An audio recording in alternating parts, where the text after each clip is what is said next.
أعوذ بالله من الشيطان الرجيم بسم الله الرحمن الرحيم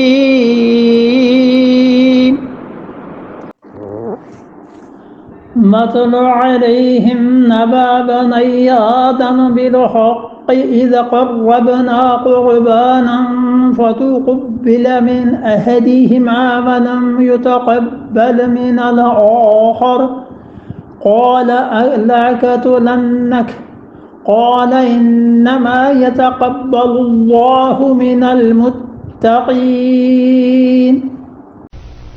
وَاتْلُ عَلَيْهِمْ اور انہیں سنا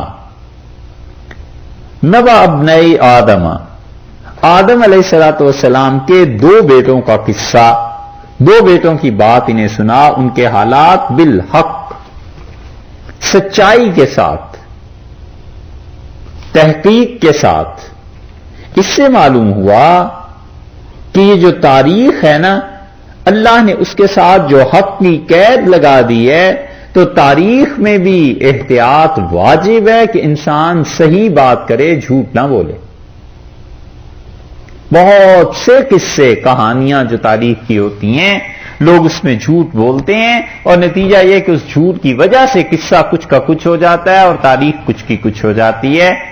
اس لیے اللہ نے بالحق کی قید لگا دی کہ تاریخ میں بھی جھوٹ کو شامل مت کرو۔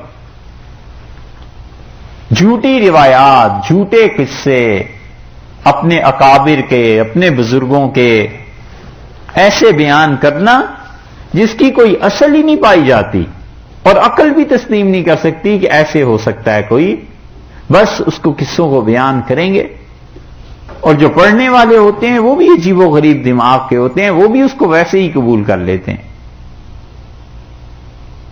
کئی جگہ آپ کو ملے گا فلاں بزرگ تھے، اللہ کو یاد کرتے تھے، اور ہم نے جب جھانک کے دیکھا اندر تو ان کا تو جسم کا ایک ایک عضو علیحدہ تھا، خون ہی خون بہ رہا تھا، یہ ہو رہا تھا۔ اللہ جانے کہاں دیکھتے ہیں، کیا کرتے ہیں، اور جو دیکھنے والے تھے انہیں کشف ہوتا ہے نہیں ہوتا، کیا ہوتا ہے۔ اور بیسیوں جھوٹے قصے تاریخ میں مشہور، اور اس کی اصل کچھ ہے ہی نہیں۔ اس طرح کے جھوٹ لوگوں کو بھی خراب کرتے ہیں، اور اسی طرح یہ جھوٹ جب آگے چلتے ہیں تو نسلیں خراب ہو جاتی ہیں، اسی پہ بھروسہ ہوتا ہے کہ یہ ہوگا۔ سلطان محمد فاتح جو تھے رحمت اللہ علیہ، جب انہوں نے فتح کیا ہے اس کو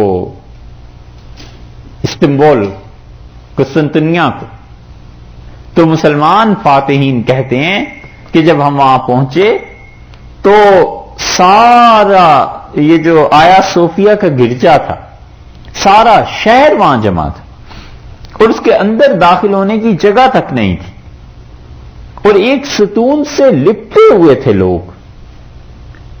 ہم نے پوچھا فتح ہو گیا شہر، یہ ہوا کیا ہے؟ تو انہوں نے کہا ہمارے بزرگوں نے یہ بتایا تھا کہ یہاں پر جب کوئی قوم حملہ کرے گی، آئیں گے، تو اس شہر کا سب سے غریب بچہ وہ اس جگہ پہ آئے گا، اور اللہ تعالی کی طرف سے اس کے لیے سونے کی لکھی ہوئی ایک تحریر آئے گی، اور وہ ہمارا بادشاہ ہوگا، اور اس ستون کے ساتھ وہ آئیں گے، اور ہم چمٹے ہوئے ہیں کہ خدا کے فرشتے بھی آئیں گے، تو ہم یہ چیزیں لے کر ایک سب سے غریب بچہ یہ ہے، اس کی قیادت میں نکلیں گے، اور ساری دنیا پہ ہمارا قبضہ ہو جائے گا۔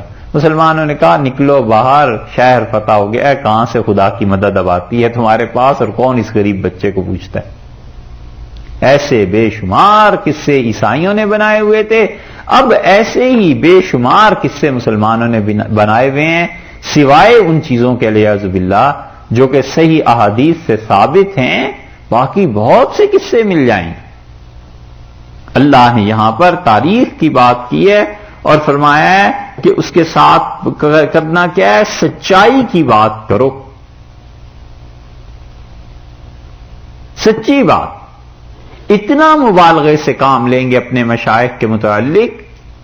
ایک صاحب نے لکھا ہے، ایک بزرگ تھے، بڑے بڑے قابل آدمی تھے، حضرت شاہ عبدالعزیز صاحب رحمۃ اللہ علیہ کے شاگردوں میں سے تھے، ان کی اولاد نہیں آگے، انہوں نے لکھا ہے کہ ہمارے حضرت جو تھے شاہ عبدالعزیز صاحب رحمۃ اللہ علیہ کے شاگرد تھے، لیکن اتنے بڑے حکیم تھے کہ انہوں نے بندہ بنا لیا، انسان بن گیا، تو وہ اٹھا اور اس نے بڑبڑایا اور پھر گرا اور مر گیا.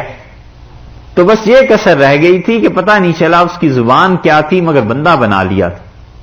کوئی حضرت سے پوچھے کہ حضرت یہ ساری دنیا کے سائنسدان کوشش کر کے مر رہے ہیں کہ کسی طرح زندگی پیدا ہو جائے، اور کون سی دوائیاں اور کون سی کسر انہوں نے چھوڑ لی ہے، اور اب تک اس درجے پہ نہیں پہنچے جس درجے پہ آپ حضرت کے شاگردوں کا ذکر کرتے ہیں. حضرت کے تو بہت سے شاگرد تھے، وہ اصل میں اپنے دادا کا ذکر کرتے ہیں، دادا ابا ایسے. یہ جھوٹ ہی ہے نا، گپیں. اللہ نے کہا ہے بالحق، سچائی کے ساتھ بات کرنا. حضرت بلال رضی اللہ عنہ کی شہادت ہوئی ہے، حضرت بلال رضی اللہ عنہ کا انتقال ہوا ہے شام میں. اب تک حضرت بلال رضی اللہ عنہ کی قبر مبارک وہیں ہے. سارے لوگوں نے لکھا ہے. ایک صاحب بیان کر رہے تھے حضرت بلال رضی اللہ عنہ کی فضیلت پہ، پہلے تو اور کس سے بیان کرتے، پھر انہوں نے کہا کہ حضرت بلال رضی اللہ عنہ قیامت کے دن اٹھیں گے حضور اقدس صلی اللہ علیہ وسلم کے پاؤں سے، مدینہ منورہ سے. ہم نے کسی سے پوچھا کہ بھائی حضرت بلال رضی اللہ عنہ کا انتقال تو شام میں ہوا ہے، یہ مدینہ منورہ میں کہاں سے اٹھیں گے؟ کہنے کہ ہاں ہوا شام میں ہے، لیکن حضرت نے فرمایا ہے کہ میت جو تھی وہ منتقل ہو گئی ہے زمین میں ہی اندر.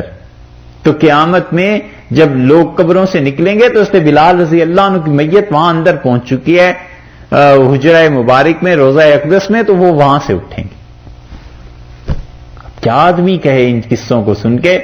اور ہیں ٹھیک، عقیدہ ٹھیک، سب چیزیں، مگر اس کا احساس نہیں ہے کہ جو چیزیں ہم بیان کر رہے ہیں یہ اللہ کے ہاں جا کے بھی اس کا جواب دینا ہے. تو وہی کہنا پڑتا ہے کہ اتنی نہ بڑھا پاکی داماں کی داستاں، دامن کو ذرا دیکھ، ذرا بندے کو وا دیکھ. اتنے نہ بڑھاؤ بھائی کہ وہ حد سے ہی بات نکل جائے. یہ ہے اللہ نے اس لیے ایک تو بالحق کی قید لگا دی کہ سچی بات، بالکل صحیح چیز، اور دوسرا اس کا مطلب مفسرین نے لکھا ہے کہ آرٹ ہوا کرتا ہے قصے سنانے کا، کہانیاں بنانے کا. ادب ہے نا، آرٹ ہے ایک. یہ وہ چیز نہیں ہے کہ ہم قرآن میں کوئی ایسا قصہ بیان کر رہے ہیں جس کی کوئی حقیقت نہیں ہے، بلکہ حقیقی قصہ ہے. اور تیسری تفسیر یہ کی گئی ہے بالحقی کہ تورات میں جیسے گڑبڑ ہو جاتے ہیں، تورات میں جس طرح حق اور باطل کو ملا کر پیش کیا گیا ایسے نہیں. ہم صحیح بات تمہیں بتاتے ہیں کہ ان کے دو بیٹوں کے درمیان قصہ کیا پیش آیا. ابن کثیر رحمت اللہ علیہ نے اس پہ لکھا ہے کہ نسل انسانی کا جب آغاز ہوا تو ایسے تو لوگ تھے نہیں جیسے اب کثرت ہے. تو ایک مرتبہ جو بہن بھائی پیدا ہوتے تھے، وہ دوسری مرتبہ جو لڑکا اور لڑکی پیدا ہوتے تھے، ان کے حقیقی بہن بھائی نہیں تھے شریعت کے مطابق.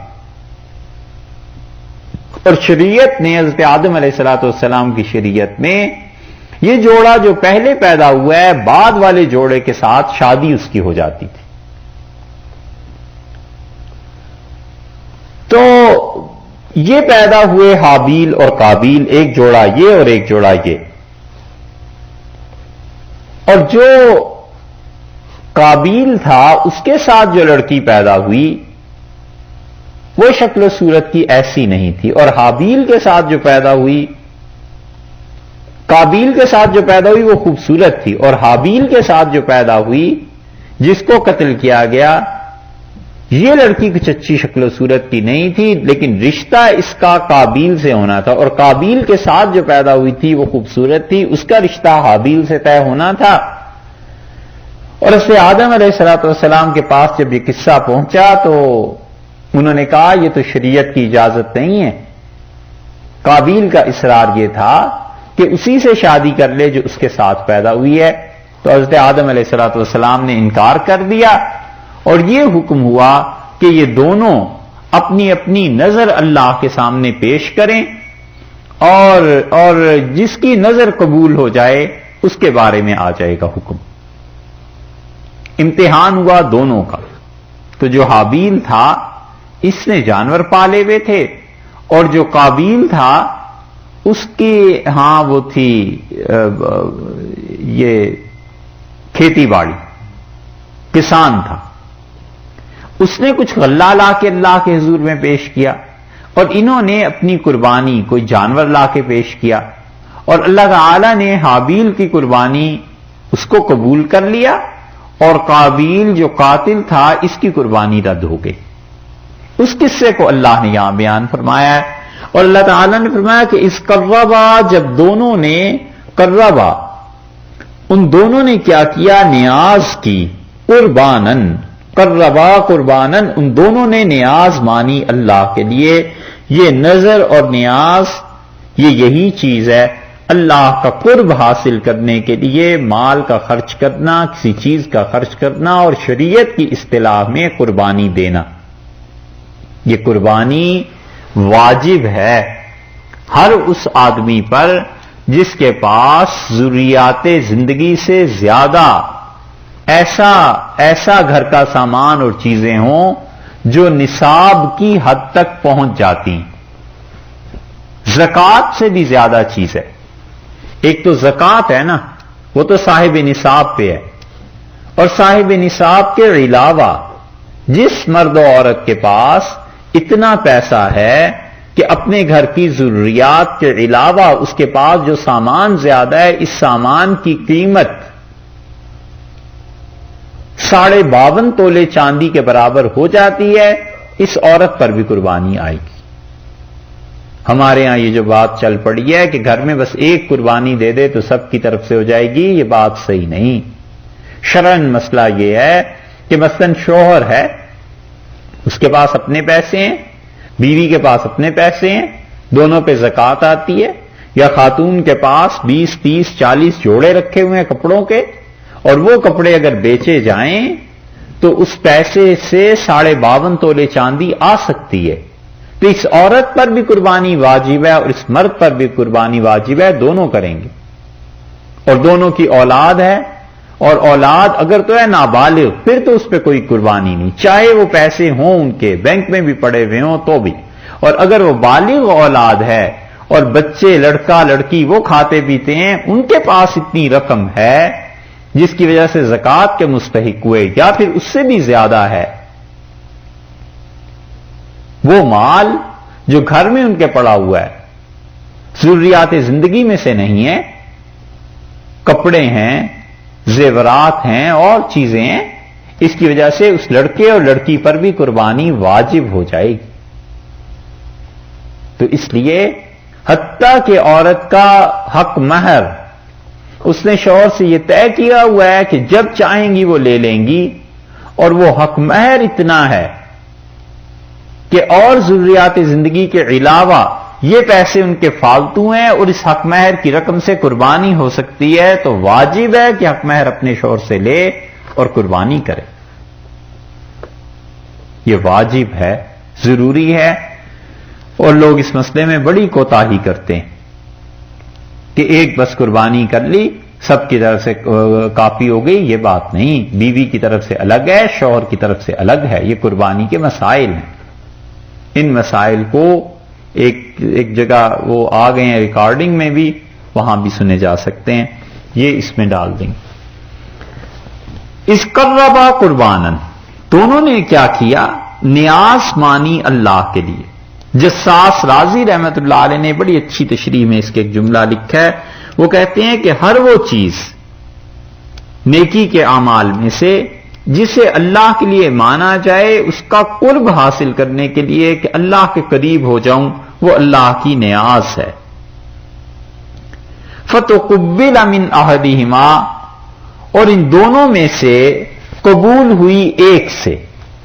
حابیل سے اللہ نے قبول کر لی، آسمان سے آگ آئی اور اس نے آ کے اس جانور کو جلا دیا. حضور اکبر صلی اللہ علیہ وسلم کے زمانے سے پہلے تک بھی انبیاء علیہ السلام کے ہاں یہ ہوتا رہا ہے.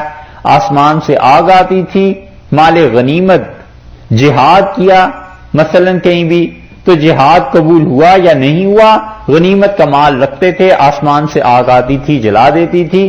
غنیمت کا مال چل گیا تو مطلب جہاد قبول ہو گیا، نہیں آگ آئی تو یہ جہاد قبول نہیں ہوا۔ اسی طرح کوئی بھی آدمی نظر اور نیاز پیش کرتا تھا، کہیں بھی جب یہاں تاریخ پہ ریسرچ ہوگی تو یہ پرانی تاریخ میں نکلتے ہیں نا مینارے بہت بڑے بڑے، اور ہسٹورینز ان کے بارے میں لکھتے ہیں کہ یہاں پر یہ اپنی نظر اور نیاز پیش کیا کرتے تھے۔ یہ در حقیقت وہی چیز ہے کہ آسمان سے آگ آتی تھی اور ان چیزوں کو جلا دیتی تھی، اور یہ بات سورہ آل عمران کے آخر پہ بھی گزر چکی ہے، جہاں یہودیوں نے رسول اللہ صلی اللہ علیہ وسلم سے کہا کہ آپ کے لیے آگ کیوں نہیں آتی، تو اللہ تعالیٰ نے وہاں جواب دیا تھا نا، گزر چکی نا، یہ آگ نے آ کے اس جانور کو جلا دیا۔ وَلَمْ يُتَقَبَّلْ مِنَ الْآخِرِ، اور یہ جو دوسرا تھا قابیل جس نے بعد میں قتل کیا ہے، اس کی نیاز اپنی جگہ پر پڑی رہی اور آسمان سے آگ نہیں آئی۔ قَالَ لَأَقْتُلَنَّكَ، وہ بولا اور اس نے کہا میں ضرور تمہیں قتل کر دوں گا۔ یہ ہے حسد کہ آخر کیوں وہاں سے آگ آئی ہے، اس نے تمہاری چیز کو جلا دیا اور میری چیزیں باقی رہ گئیں، میں ضرور تجھے قتل کروں گا۔ قالا، وہ بولے حضرت حابیل، اور کہنے لگے انما یتقبل اللہ من المتقین، اور بلا شبہ یتقبل اللہ، اللہ قبول کرتا ہے نیاز ان لوگوں سے، من المتقین، جو لوگ ادب والے ہوتے ہیں، جو لوگ تقوی والے ہوتے ہیں۔ اور تقوی کا یہاں ترجمہ کیا گیا ہے دو چیزوں سے، ایک اس سے کہ وہ لوگ شرک سے بچنے والے ہوتے ہیں، یہاں تک کہ تقوی سے مراد شرک کا یہ اہل سنت والجماعت کا اجماع نقل کیا گیا ہے کہ سارے مفسرین تو خیر سارے ہی اس طرف گئے ہیں کہ یہاں تقوی سے مراد شرک سے متقی ہونا ہے، شرک سے پاک ہونا ہے، کیونکہ اللہ تعالیٰ نے فرمایا کہ یتقبل اللہ من المتقین، اللہ ان سے قبول کرتا ہے جو لوگ متقی ہوتے ہیں۔ یہ حضرت حابیل کی زبان سے جو جملہ ہے گویا اللہ تعالیٰ نے فرمایا نا، تو اگر آپ اس پہ شرط لگا دیں کہ تقوی والوں ہی کے اعمال قبول ہوتے ہیں تو پھر تو بڑی مشکل ہے، پھر تو متقی ہوں گے ہی کتنے جن کے اعمال قبول ہوں۔ اس لیے متقین سے مراد یہاں یہ کہا گیا ہے، سارے اہل سنت والجماعت کہتے ہیں کہ اس سے معلوم ہوا کہ اللہ تعالیٰ ان کے اعمال کو قبول کرتا ہے جو شرک سے بچتے ہیں۔ انہوں نے کہا اس پہ ایک بات تو یہ ہے کہ وہ شرک سے بچتے ہیں، بعض بزرگوں نے اصل تفسیر یہی ہے کہ انہوں نے کہا اللہ ان کی قبول کرتا ہے جو شرک سے بچتے ہیں، یعنی خالصتاً اللہ کے لیے دیتے ہیں۔ یہ مراد نہیں ہے کہ تم نے شرک کیا ہے، بلکہ مطلب یہ کہ اللہ ان کی قبول کرتا ہے، جتنا بھی ادب ان میں غالب ہوتا ہے، جتنا احترام خداوند تعالیٰ کا غالب ہوتا ہے، نیاز میں جتنا خلوص شامل ہوتا ہے، اللہ اتنی ہی قبول کر لیتا ہے۔ اور کچھ لوگ ایسے بھی امت میں ہیں جنہوں نے اس آیت کو سنا اور اس سے انہوں نے بہت کچھ سیکھا اور بہت کچھ حاصل کیا۔ عامر ابن عبداللہ رحمۃ اللہ علیہ تابعین میں سے تھے، اور وفات سے پہلے کسی نے انہیں کہا کہ آپ نے یہ نیکی کی، یہ نیکی کی، انہوں نے کہا تم صحیح کہتے ہو، لیکن میرے لیے سب سے بڑا مسئلہ وہ آیت ہے قرآن کی جس میں اللہ نے کہا کہ یتقبل اللہ من المتقین، اللہ متقی لوگوں کے اعمال کو قبول کرتا ہے، اور عامر کبھی بھی متقی نہیں رہا۔ یہ نیکیاں جو تم مجھے بتاتے ہو یہ اللہ کے ہاں کیسے قبول ہو جائیں گی، میں تو متقی نہیں ہوں۔ حضرت عبداللہ ابن مسعود رضی اللہ عنہ کہتے تھے کہ فرماتے تھے کہ ایک سجدہ، صرف ایک سجدہ میرا کوئی اللہ قبول کر لے، خیر من الدنیا وما فیہا، تو میرے لیے پوری کائنات سے اچھا ہے، مجھے اتنی خوشی ہو کہ دنیا ملنے سے اتنی خوشی نہ ہو کہ ایک سجدہ میرا اللہ قبول فرمائے۔ امام راضی رحمۃ اللہ علیہ نے اس تفسیر میں اسی آیت پہ لکھا ہے، اور وہ کہتے ہیں کہ اس کے مطلب ہے تین چیزیں، اور راضی نے بہت خوب یہ بات لکھی ہے رحمۃ اللہ علیہ۔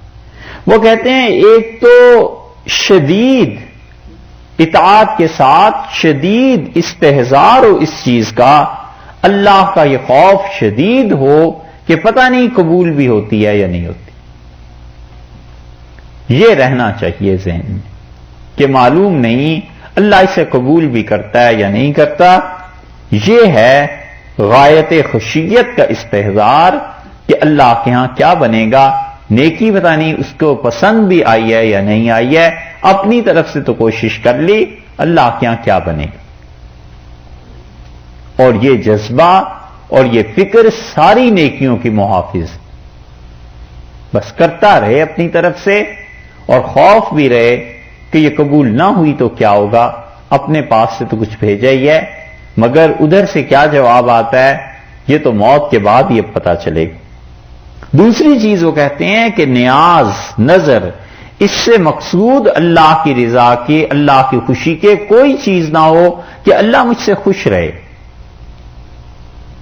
اور تیسری چیز یہ کہ اس میں اللہ کے علاوہ کسی کی کوئی آمیزش نہ ہو، کوئی دنیاوی جذبہ، کوئی ریاکاری، کوئی ایسی چیز نہ ہو، بلکہ خالصتاً اللہ کے لیے کرے کہ اللہ تعالیٰ میری اس نیکی کو قبول فرما لے اور اللہ اس چیز کو بڑھا دے.